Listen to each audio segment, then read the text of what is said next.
এবার চাকরি প্রার্থীদের জন্য বড় সুখবর দিল রেলওয়ে রিক্রুটমেন্ট বোর্ড। আরআরবির নতুন করে গ্রুপ ডি নিয়োগের বিজ্ঞপ্তি প্রকাশ করল, যে নিয়োগ প্রক্রিয়ার মাধ্যমে প্রায় 22,000 শূন্য পদে নিয়োগ করা হবে। আরআরবির নতুন বিজ্ঞপ্তি অনুযায়ী 31 জানুয়ারি থেকে আগামী 2 মার্চ পর্যন্ত গ্রুপ ডি নিয়োগের জন্য আবেদন করা যাবে।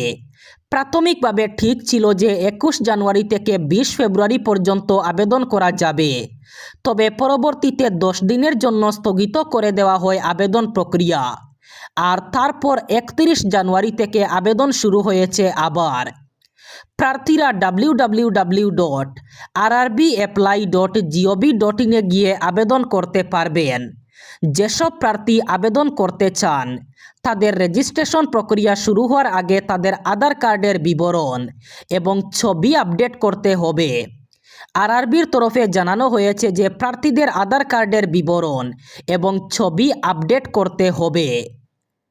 প্রার্থীদের অনলাইন আবেদন করার সময় আধারের সঙ্গে প্রাথমিক তথ্য যাচাই করতে হবে। রাজ্যে পরবর্তী মুখ্যমন্ত্রী কে হবেন সেক্ষেত্রে অসম সফরে এসে স্পষ্ট বার্তা দিয়ে গেলেন স্বরাষ্ট্রমন্ত্রী অমিত শাহ।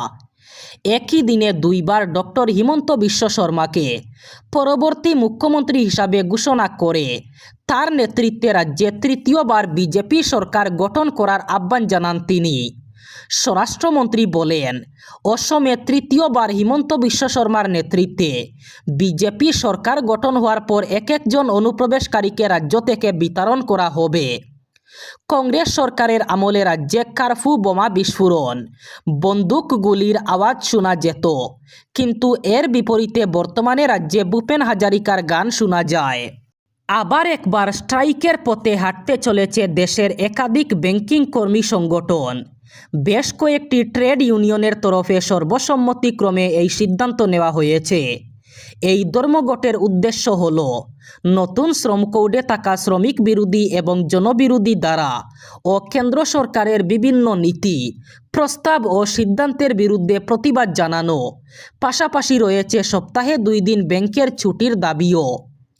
ব্যাংক ইউনিয়নগুলির তরফে আগামী 12 ফেব্রুয়ারি আবারও ব্যাংক ধর্মঘটের ডাক দেওয়া হয়েছে। সারা দেশ জুড়েই এই ধর্মঘটের ডাক দেওয়া হয়েছে। উল্লেখ্য, এর আগে গত 27 জানুয়ারি দেশ জুড়ে ধর্মঘটের ডাক দিয়েছিল ব্যাংক অফিসারদের সংগঠন। সেই ধর্মঘট দেশ জুড়ে সফলও হয়। গত 27 জানুয়ারি সারা দেশে বন্ধ ছিল ব্যাংক, কিন্তু তারপরেও কর্মীদের দাবি নিয়ে সরকারের তরফে কোনো সাড়া না আসায় আবার ব্যাংক ধর্মঘটের ডাক দিয়েছেন তারা।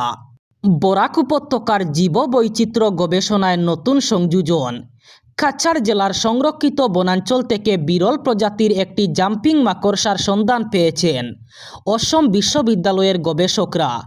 গবেষকদের দাবি, ভারতে এই প্রজাতির মাকড়সার এটি প্রথম নথিভুক্ত উপস্থিতি।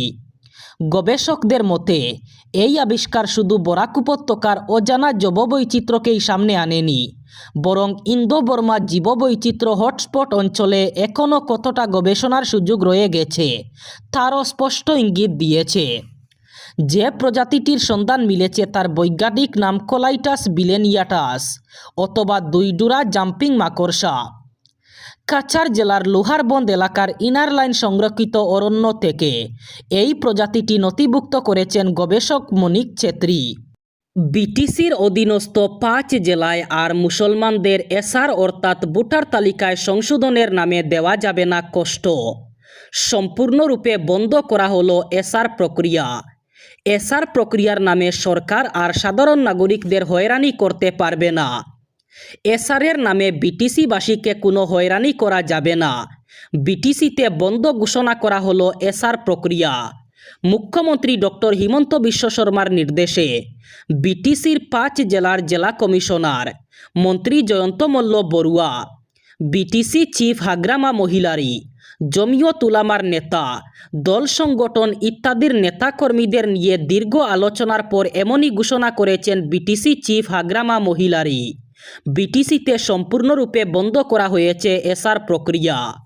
সরকারি কর্মীদের সমাজ মাধ্যম ব্যবহারে হ্রাস টানল বিহার সরকার। এই প্রসঙ্গে নির্দেশিকাও জারি করা হয়েছে। শুধু তাই নয়, কেন সরকারি কর্মীদের সমাজ মাধ্যম ব্যবহারে হ্রাস টানা হয়েছে তার ব্যাখ্যাও দেওয়া হয়েছে। ফেসবুক, এক্স, ইনস্টাগ্রাম এবং ইউটিউবের মতো সমাজ মাধ্যম ব্যবহারের ক্ষেত্রে কী কী নিয়ম মেনে চলতে হবে কর্মীদের তাও উল্লেখ করা হয়েছে। সমাজ মাধ্যম ব্যবহারের নিয়ম নিয়ে মন্ত্রিসভা অনুমোদন দিয়েছে, এখন শুধু কার্যকর করার অপেক্ষা। এই নিয়ম যেমন নিচু স্তরের কর্মীদের ক্ষেত্রে প্রযোজ্য, তেমনি ঊর্ধ্বতন কর্মকর্তাদের এই নিয়ম অনুসরণ করতে হবে বলে জানানো হয়েছে। নতুন নির্দেশিকা অনুযায়ী কোনো সমাজ মাধ্যম অ্যাকাউন্ট খুলতে গেলে সংশ্লিষ্ট দপ্তরের কাছ থেকে অনুমতি নিতে হবে কর্মীদের। কোনো ভুয়ো অ্যাকাউন্ট অথবা বেনামে অ্যাকাউন্ট খোলা যাবে না।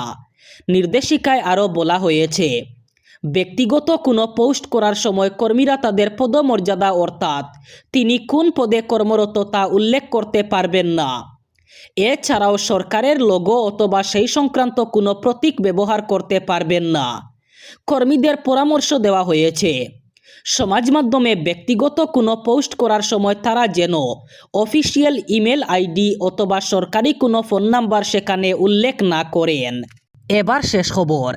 কুমারঘাটের অসম আগরতলা জাতীয় সড়কের সিদংছড়া এলাকায় ভয়ঙ্কর দুর্ঘটনা, লরি এবং যাত্রীবাহী অটোর মুখোমুখি সংঘর্ষ। ওই ঘটনায় মৃত্যু হয়েছে 4 জনের, আরও 2 জন আশঙ্কাজনক অবস্থায় হাসপাতালে ভর্তি রয়েছেন।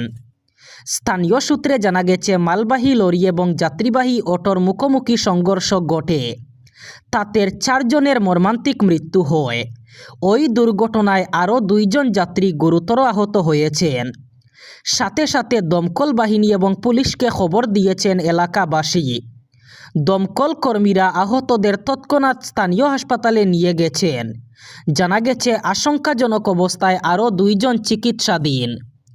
ওই দুর্ঘটনায় মৃত্যুরা হলেন ভাস্কর গোস্বামী, তিনি অটো চালক, কঞ্চনা চাকমা, হরিশঙ্কর দেবতাতা এবং গরিমিলি চাকমা। 26-এর বিধানসভা নির্বাচনের জন্য প্রস্তুত বিজেপি। মুখে যে যাই বলুক না কেন, বিদ্রোহ হওয়ার কোনো সম্ভাবনা নেই। কর্তার ইচ্ছায় কর্ম। কারাগারে কোটি মাথা রয়েছে যে মুখ্যমন্ত্রী হিমন্ত বিশ্ব শর্মার বিরোধিতা করবেন। টিকিটের দাবি নিয়ে সম্প্রতি যুদ্ধংদেহী যে ভাব ইতিউতি দেখা যাচ্ছে, এসব মঞ্চে যাত্রাপালার নামান্তর। তরোয়াল ঘুরছে, সেই তরোয়াল টিনের তরোয়াল। গেরুয়া ব্রিগেড বলতে এখন আর শুধুমাত্র বিজেপি নয়, শরিক দলগুলো এর অন্তর্ভুক্ত। অগপ প্রার্থী ঠিক করছে বিজেপির মতামত নিয়ে, না হলে জিতিয়ে আনা কঠিন। একমাত্র হাগ্রামা মহিলারই নিজের দল বিপিএফের প্রার্থী ঠিক করবেন, কারণ বড়োল্যান্ডে পরিস্থিতি ভিন্ন। ফেব্রুয়ারির প্রথম সপ্তাহেই প্রথম প্রার্থী তালিকা প্রকাশ করছে বিজেপি। বিজেপির প্রথম তালিকায় যাদের রাখছে তারা বিতর্কিত। মন্ত্রী কৃষ্ণেন্দু পাল এবং কৌশিক রায়ের নিজের আসন পাকা।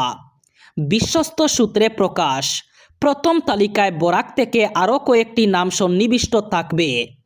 রামকৃষ্ণনগরে বর্তমান বিধায়ক বিজয় মালাকার যে টিকিট পাচ্ছেন বিষয়টি নিশ্চিত। মাঝপথে কসমিন কালেও যারা বিজেপির কাছে দাঁড়িয়ে ছিলেন না, এরাই দাবিদার হয়ে উঠছেন।